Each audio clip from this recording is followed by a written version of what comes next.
அன்றியும் தங்களை நீதிமான்கள் என்று நம்பி மற்றவர்களை அற்பமாய் எண்ணின சிலரை குறித்து அவர் ஒரு உவமையை சொன்னார். 2 மனுஷர் ஜெபம் பண்ணும்படி தேவாலயத்துக்கு போனார்கள். ஒருவன் பரிசேயன், மற்றவன் ஆயக்காரன்.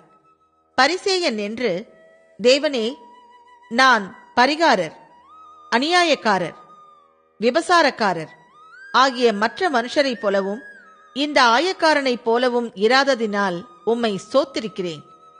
வாரத்தில் 2 தரம் உபவாசிக்கிறேன். என் சம்பாத்தியத்தில் எல்லாம் தசமபாகம் செலுத்தி வருகிறேன் என்று தனக்குள்ளே ஜெபம் பண்ணினான்.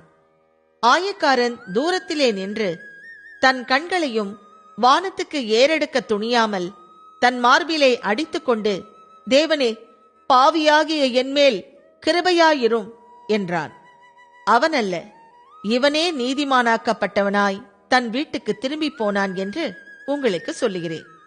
ஏனெனில் தன்னை உயர்த்துகிறவன் எவனும் தாழ்த்தப்படுவான், தன்னை தாழ்த்துகிறவன் உயர்த்தப்படுவான் என்றார்.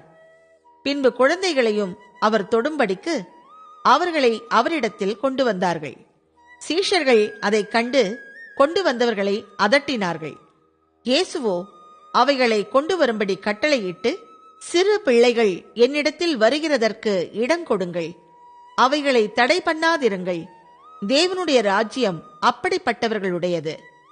எவனாகிலும் சிறு பிள்ளையைப் போல் தேவனுடைய ராஜ்யத்தை ஏற்றுக்கொள்ளாவிட்டால் அதில் பிரவேசிக்க மாட்டான் என்று மெய்யாகவே உங்களுக்கு சொல்லுகிறேன் என்றார்.